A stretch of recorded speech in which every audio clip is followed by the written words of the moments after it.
just makes no sense. Fala meus queridos e minhas queridas, aqui é o Estevão do Not Soccer. Eu voltei à sua tela do YouTube para a gente prosseguir no Guia da Premier League 26-27. E aqui nesse vídeo eu vou tentar contextualizar você sobre o que acontece no Leeds United. Olha que legal que vai ser isso, hein? Porque, é sério, tem uma história legal aqui mesmo, não tem nada de fantástico, mas tem um time que pode dar muito trabalho para a próxima temporada, para todo mundo, até para o seu time que deve ser um dos grandão, eu imagino, né? Antes de começar a contextualizar você, lembro, tem um botão aí de se inscrever que eu quero que você clica nele agora, senão você vai esquecer. E depois você clica no de like se você gostar do vídeo também, e no de hype.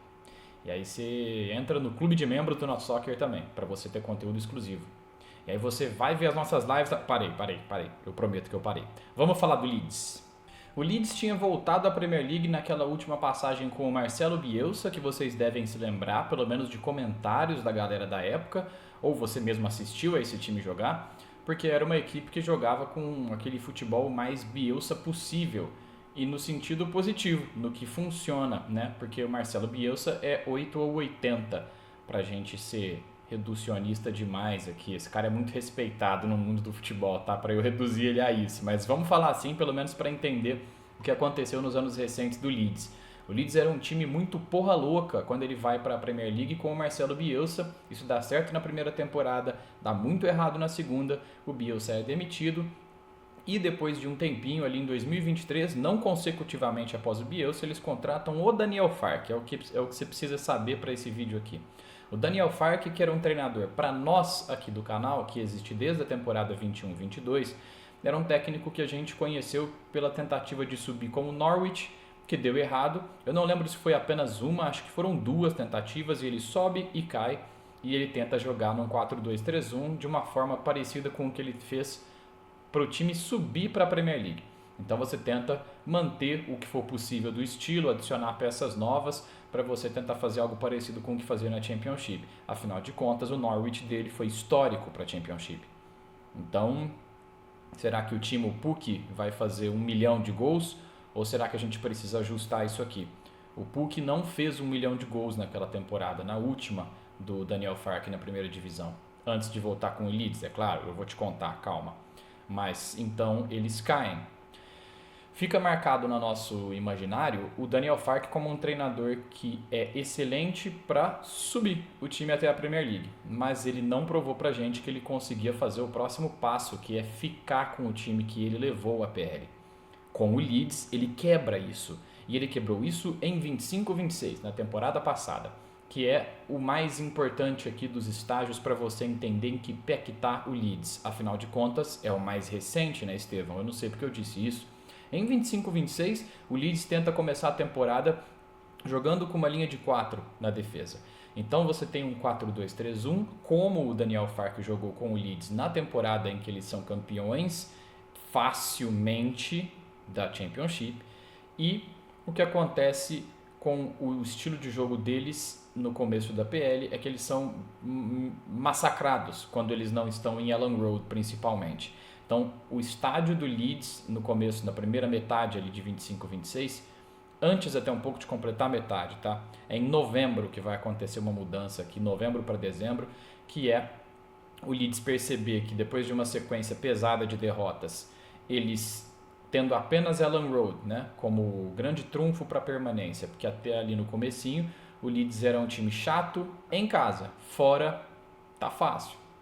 E quando eles estão tomando um amasso do Manchester City, ali novembro para dezembro, como eu falei, acontece essa mudança que é de perceber que ao mudar no segundo tempo, que o jogo estava 2-0 para o City no primeiro tempo, o Leeds mudar para 3 zagueiros naquele jogo e ver o que aconteceu no segundo tempo, é aí que acontece a mudança tática que define a temporada 25-26. O Daniel Farke abdica da linha de 4 e vai para um time que joga com 3 zagueiros. E aí a temporada excepcional do trio de zaga dele, que era o Bijol, Pascal Struijk e Joe Rodon, formam um muro que, com o resto das peças contribuindo para o time, e aí dá para citar meio que todo mundo do time titular dos caras, o Leeds passa a ser então um time difícil de ser batido em qualquer ocasião. Então eles até pegam se eu não estou enganado, 5 derrotas é o número de derrotas do Leeds desse momento, dessa mudança de formação tática para jogar com 3 zagueiros até o final da Premier League 25-26. Então, é uma história de um técnico que foi obrigado a se reinventar, porque senão ele ia ficar num loop eterno de subir, tentar fazer a mesma coisa, aí ele vê que dá errado, aí ele sobe de novo, e aí ele fica nessa zona cinza. Não, agora ela é branca a zona, para ficar certinho com o time, né? O Daniel Farke então convence a gente na temporada passada que é possível adaptar uma equipe que jogava de forma X para uma forma Y, sendo essa forma Y não apenas a formação com 3 zagueiros, mas adaptar também todo o restante do sistema para um time que jogaria em função de um centroavante grande, ótimo pelo alto e que tem experiência na liga. Ele seria o Dominic Calvert-Lewin. O Brendan Aronson foi o responsável por servir o Calvert-Lewin de outras formas, na grande maioria das vezes. Foi ele o responsável pelo maior número de grandes chances criadas do time do Leeds em 25-26. Pelas laterais, você também teve o apoio muito importante do James Justin, do Bogle e pelo outro lado da contratação Gudmundsson. Esses aqui são alguns dos personagens de destaque. Assim, eu queria muito destacar vários outros ao mesmo tempo com um pé de igualdade. A verdade é que não foi assim a temporada, você tem um ou outro jogador que teve maior destaque que o outro pelo Leeds, mas o resultado do que aconteceu depois dessa mudança tática do Daniel Farke é um time tão capaz de jogar a Premier League que me dá vontade de não destacar ninguém. Para não ficar parecendo que esse é o time do Anton Stach, que seria uma escolha óbvia para muita gente, né, para o melhor jogador de 25-26. Um volante que eles contrataram na temporada passada como uma das peças para chegar na Premier League, elevando o nível do Leeds, funcionou. E o Stach, sendo um jogador de pisada mais à frente no campo, um finalizador de fora da área perigosíssimo, fez gols no plural de falta na Premier League 25-26 e é um jogador que se valoriza bastante. Ao lado dele você tem a peça mais recuada desses dois volantes, né, que é aqui para mim o melhor jogador de 25-26, que é o Ethan Ampadu. Eu não esperava falar isso. Eu podia chutar um ano atrás uns 10 outros jogadores que eu chutaria assim para me impressionarem a esse ponto. A temporada do Ampadu é bem forte. É bem forte. Um jogador de que você vai escutar pouco falar, mas entre esses que funcionaram muito bem no time do Leeds adaptado, o Ampadu é indispensável. Indispensável. Ele se fez assim na temporada 25-26.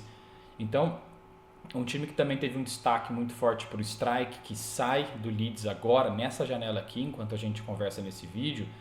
Ele ainda se apoia fortemente nas outras peças de zaga, mas é necessário você fortalecer a defesa para que esse time não perca o principal atributo dele, que é a capacidade de segurar o adversário sem que ele chegue muito próximo do seu gol. E aí as saídas de um ou outro desses zagueiros para atrapalhar um ou outro jogador, seja ele um centroavante, ou um camisa 10, ou um ponta que está entrando, é muito importante. Era o Strike quem fazia a maior parte dessas saídas, né? Você descola da linha de 3 zagueiros ou uma linha de 5 para você apertar um jogador que está já sendo apertado por um meio-campista do seu time. Então, essa forma de pressionar sem deixar o adversário encostar próximo da sua grande área definiu o jogo do Leeds a partir desse primeiro terço que eu falei, né? Que é da 13ª rodada adiante, com relação à formação tática deles. Então é um time que é forte fisicamente, é bem alto, a média, até os laterais do Leeds devem ser mais altos, eu imagino, eu não peguei esse número, mas me veio aqui na cabeça agora, do que a média dos outros laterais da liga. É um time forte, é um time que consegue defender bem se precisar recuar para bloco baixo, e ele vai buscar as ligações diretas, principalmente para achar o Calvert-Lewin, e aí as laterais são essenciais, né? Esses alas, seja ele o Bogle do lado direito, seja ele o Gudmundsson do esquerdo, ou o James Justin mesmo, quando ele precisar substituir o Bogle, esses caras servem com cruzamentos muito precisos para o Calvert-Lewin. Então é um time que se adaptou bem para jogar dessa forma rápida, física e também com um estádio que é quase que um jogador a mais. Elland Road foi importantíssimo para a temporada 25-26 do Leeds, mas só Elland Road não seguraria. Então a mudança tática do Daniel Farke naquele jogo do City, ela transformou o Leeds numa equipe não só capaz de manter um excelente retrospecto em casa, como também somar pontinho aqui, pontinho ali, transformar derrotas fora de casa anteriormente em empates, e aí você soma pontos suficientes para você bater 8 pontos acima do primeiro rebaixado, que foi o West Ham. Isso é resumidamente o que aconteceu com o Leeds em 25-26. Ele migra de uma equipe que funcionou de uma forma oposta à nova ideia do Farke para a nova ideia do Farke, que é o time aceitar negociar o que era a sua visão primordial de jogo para um estilo de jogo direto que não tem nada a ver com aquele toque de bola, pé em pé, saindo jogando lá atrás. O Leeds é mais casca grossa. O Leeds é autêntico time casca grossa de Premier League nesse momento aqui. Então ele não é cotado como um time que foi muito bem na temporada passada e tende a ir mal nessa porque eu não sei se isso aqui realmente foi impressionante ou se foi a temporada passada que foi atípica com aqueles que caíram. Não. Se isso aconteceu com o Bielsa na última vez que eles subiram para a PL, aqui não é o caso. A segunda temporada promete coisas boas para o Leeds, mas vai depender também dos movimentos que eles fizerem na janela de transferências, né? E eu vou chegar neles, mas é importante eu destacar que algumas peças aqui que permanecem ainda deixam um ótimo time, mesmo se você perder um ou outro jogador importante, como eu falei que perderam o Strike. Então, o Noah Okafor teve uma ótima temporada na temporada passada, e ele não está nem entre os 5 que eu citaria primeiro aqui, que jogaram mais bola. Ao mesmo tempo, você tem o Sean Longstaff, que é uma das contratações que chega no estilo da do Anton Stack, mas esse já com experiência de Premier League, e a adição, embora não seja de maior minutagem, né? Ainda, isso pode acontecer em 25-26, tende a acontecer, ele teve impacto no campo. Então as adições do Leeds para dar experiência também no elenco funcionaram. A janela, o recrutamento para a temporada passada foi ótimo e a gente espera que nessa temporada de 26-27, eu pelo menos espero, ver um time organizado. Vamos dar uma olhada em como está esse time também, quais são os desafios e quais seriam as expectativas para a próxima temporada. E até aqui na janela de transferências do Leeds aconteceu pouca coisa. Eles até se livraram ali de meia dúzia de jogadores, mais ou menos, mas o strike é o que você mais deveria se preocupar, né? Se você é um torcedor do Leeds, se o time vai repor o Pascal Strike com um jogador à altura da temporada boa que ele fez em 25-26. E o Strike é o único que gera caixa, né? 23 milhões de euros é o preço, ele foi para o Brighton, então ele segue na Premier League. E outros jogadores saíram de graça, né? O Jack Harrison sai do Leeds, o Max Wober também deixa o clube, o Meslier vai para o Arsenal de graça também, o Darlow sai também, então sim, você teve o Meslier indo para o Arsenal, e é porque o Meslier, para quem não sabe, não é lá o zagueiro mais confiável, né? Então assim, tá. E o Darlow foi para o United, o que também é estranho, porque tem um cara do Leeds indo para o United, eu acho que alguém vai apanhar nessa história aí, né? E entre as chegadas, no momento em que eu gravo esse vídeo, a gente tem 3 para comentar. E as 3 são importantes. Primeiro, a do goleiro, que é o James Trafford. Então eles contratam o Trafford, que era um goleiro, até hoje, né, tido como um goleiro promissor para a Premier League, mas que ainda não fez uma temporada para chamar de, olha, o James Trafford pega no gol desses caras. Não, ainda não. Então ele chega como uma promessa e vem do City por 40 milhões de libras. Esse time nunca pagou isso aqui, tá? Então, você já sabe que no mínimo esse cara não chega para ser um terceiro reserva, nem para ser um reserva, né? Pode até ser, a princípio, pode ser que ele brigue por posição primordialmente com o Lucas Perry, né? Mas então você já tem uma contratação que provavelmente eles queriam muito fazer para gastar esse dinheiro no goleiro. E ao mesmo tempo chegam outros 2 jogadores de partes importantes do time, né? Uma delas é a zaga, eu falei que saiu o Strike, chega um zagueiro também, o Muharemovic, que é aquele cara que o Balogun pisou no tornozelo dele. Sabe o lance polêmico do Folarin Balogun, que o Donald Trump vai lá e manda a FIFA tirar a suspensão do cara na Copa? Você lembra disso? O zagueiro que toma o pisão é o tal do Muharemovic. Olha que coisa curiosa. Não tem nada a ver com o vídeo aqui, mas é uma curiosidade legal, tá? E ele é contratado por 34 milhões de libras para substituir o Pascal Strike. Eu não vou me atrever aqui a falar do jogador porque você sabe, eu prefiro comentar dos caras que eu vi jogar. Então daqui a 12 meses eu venho aqui falar do Muharemovic. Vamos ver se esse cara vai flopar ou se ele vai fazer uma ótima temporada, hein? Vamos ver. E a outra contratação importante é o Harry Wilson para a ponta direita. Um dos melhores jogadores da temporada 25-26 da liga. O Wilson que jogava por um Fulham do Marco Silva, que a gente no canal aqui tinha pena do Marco Silva, porque não é o elenco com mais peças assim para você manter facilmente o Fulham na PL. E o Marco Silva tinha o Harry Wilson, que entregou 10 gols e 7 assistências na temporada passada. Isso é um absurdo para um jogador daquele nível de time que tinha o Fulham. Não estou falando que era um time horrível, mas o Fulham... Alguém precisava fazer o que o Harry Wilson fez temporada passada para eles ficarem na Premier League. E ele estava lá. Então saiba que chega um jogador importante pro campeonato. A temporada é a melhor da vida do Wilson e em seguida, de cara, ele já sai por término de contrato e vem parar aqui no Leeds. Importante porque o Leeds tem o Daniel James pela direita, que é um jogador muito querido e é um jogador que foi muito importante para eles para voltar à Premier League. O Dan James é um dos jogadores que tinha mais participações diretas em gols da temporada retrasada para passada, né? Que é dele subindo, ganhando a Championship e voltando à PL. Só que o Daniel James é um jogador que se machuca demais. Então você ter uma outra peça como o Harry Wilson pelo lado direito te permite dar mais espaço para colocar o Aronson, que é um jogador importante de 25-26, onde ele pode render mais, que é circulando por dentro no campo, né? Você tem outros jogadores que você também poderia deslocar, como o Gnonto para o lado direito, mas primordialmente não é o ideal, né, para ele. E aí você tem então as 3 contratações que até aqui acrescentam uma peça no gol, uma na zaga para suprir um zagueiro que saiu, e eu ainda acho que falta zagueiro aqui, eu já vou falar das peças em cada posição, mas eles também acrescentam um ponta-direita que foi um dos melhores jogadores do campeonato passado. Muito interessante, assim, eu não sei o que é o Muharemovic, mas já gostei da janela até aqui, porque tem peças que tem endereço. Eu entendo o que está acontecendo na janela do Leeds. Gosto. E aí a gente tem então, para falar do elenco deles nesse momento aqui, o Trafford no gol. Acho que deve ter uma disputa com o PR, como eu falei. E talvez naturalmente ele vá ganhando mais minutos do que o PR no decorrer da temporada. O Cairns é o terceiro goleiro aqui. Se eu imaginar que a disputa vai ser entre o Trafford e o Lucas Perry. O Bogle é o meu ala direito titular, imaginando aqui o time do Leeds. Para a zaga ser Joe Rodon, Muharemovic e Bijol. Na zaga, as opções... Eu volto já na lateral direito, mas como eu já comecei a falar que na zaga a gente tem opções escassas, porque você tem que colocar o Bornau atrás desses 3 zagueiros, imaginando que o time vai continuar jogando com 3 zagueiros, né? Pode ser que não.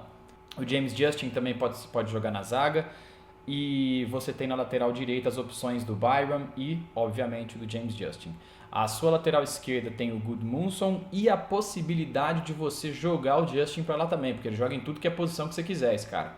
Mas você não vai querer. Então, eu imagino que zagueiro, como eu falei que só tem o Bornau de opção, e improvisar o Justin, e lateral esquerda, eu acho que são opções que você devia ter. É bom você ter. Você não ficar improvisando gente ali se tiver 2 lesãozinhas na sua linha defensiva.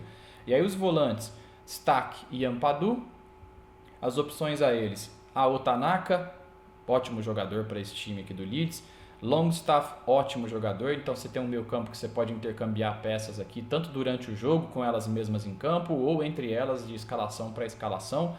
Ilya Gruev é um jogador que por lesões ele pouco pôde mostrar pra gente, então assim, eu não tenho uma opinião muito formada do Gruev para falar assim, nossa, que monte de ótimas opções do meu campo desses caras, mas tem o Ilya Gruev no elenco, e você também pode pensar no Aronson como um cara que joga no meio campo. Eu tô falando assim porque ele não vai ser um desses volantes, mas o Aronson como um homem de meio campo para jogar num 4-3-3, para ser esse cara mais avançado, ou para ser também um cara que, aí já fugindo aqui do meio campo que eu tô falando, né, ou para jogar no ataque do lado do Calvert-Lewin, funcionou de tudo que é jeito que você imaginar na temporada passada. Então ele circula bastante o Brendan Aronson, mas eu vou colocar ele também como uma peça que, se tudo der errado, tem como sim você imaginar esse cara aqui no meio campo com 3 jogadores. Nas pontas, o Harry Wilson, então, é uma adição muito bem-vinda para a direita. Opções a ele são o Dan James, até aqui na janela, e o Brenden Aaronson, como eu falei. O Aaronson também pode jogar do outro lado, na esquerda, onde você tem o Noah Okafor, que contribuiu bastante para gols na temporada passada, claro, na proporção de um time desse, né? E o Gnonto, para eu não precisar citar aqui a peça que eu estou deslocando para todo lugar, que é o Aaronson, que completa. Então você vê que é um time que tem mais ou menos 2 opções para todas as posições, exceto a lateral esquerda, exceto a zaga. Então aqui eu acho que tem luz amarela para essas posições, e centroavante tem como chegar alguém, tem como, porque embora o Calvert-Lewin deva ficar, é claro, o Mecha é uma outra opção e o Joe Pirro, que eu não sei se fica. Então faria algum sentido sim o Leeds buscar um jogador, porque o Calvert-Lewin, embora seja importantíssimo como foi na temporada passada, ele também, assim como o Daniel James, é um jogador muito suscetível a lesões. Então o Leeds deve estar pensando também numa possibilidade de adicionar algum outro cara de ataque.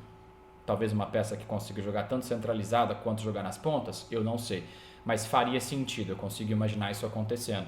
Esse daqui é o time do Leeds no momento e me parece um time que não deve passar vergonha. Eu não espero isso, porque a temporada 25-26 deles embasou bastante a mudança. Eu respeito demais o que fez o Daniel Farke, porque não deve ser mole não. Eu não sou técnico profissional, mas eu consigo imaginar o quão difícil deve ser você ceder a um ajuste tão forte, né? É muito ajuste. Não é só você mudar para 3 zagueiros e aí de repente todo mundo já entendeu, tá todo mundo jogando direitinho e agora o cara sabe o que é jogar de ala. Por quê? Porque você só colocou mais um zagueiro e tirou um cara de outro lugar. Não é, né? E aqui a adaptação foi muito rápida. Eles conseguiram virar um time autêntico, como eu falei aqui de Premier League, né, lá no começo do vídeo, muito por conta da mudança e por quão bem feitas foram as mudanças que isso exigiu. Então, o ajuste para você jogar em função de um centroavante como o Calvert-Lewin, o encaixe foi perfeito. O encaixe dos 2 meio-campistas também foi perfeito, né? Dos 2 volantes aqui eu quero dizer, do Stack e do Ampadu, principalmente. As peças que entravam ao longo dos jogos também correspondiam em média. Você teve o crescimento de jogadores como o Aaronson, que eu citei ao longo da temporada, e o cara termina a temporada sendo uma peça importante do elenco. Então é um time que eu vejo ficando se eu tivesse que chutar. Esse vídeo não serve para isso, mas eu vou ficar surpreso se o Leeds for um time muito fraco essa temporada. É isso que eu quis dizer. Não quero prever o futuro, mas apenas passar uma impressão assim do que foi a sensação geral que o Leeds deixou depois daquele jogo contra o Manchester City do Guardiola, daquele 3-2, que foi uma derrota, mas que acho que criou sozinho uma grande vitória na temporada. Você perdeu a batalha, mas você venceu a guerra. Se você gostou desse resumo do Leeds até aqui, eu lembro você, existe o botão de curtir o vídeo aí, ó, gostei aí, ó, clica nele, ajuda a gente, tá? E no Hype também. E aí tem o clube de membros também, e tem as lives também. E tem mais alguma coisa que eu estou esquecendo. E é lógico, deixe o seu comentário, eu tenho esquecido de falar disso, mas deixe o seu comentário aqui sobre o que você acha do Leeds, o que você não sabia e passou a saber e gostou, ou coisas também que você acha que o Leeds poderia fazer para continuar uma trajetória empolgante para um time que caiu de forma tão previsível da última vez que passou pela Liga e que voltou com o Daniel Farke tendo uma reviravolta tática tão interessante e que deu tão certo assim. Beijos, abraços e tchau, tchau.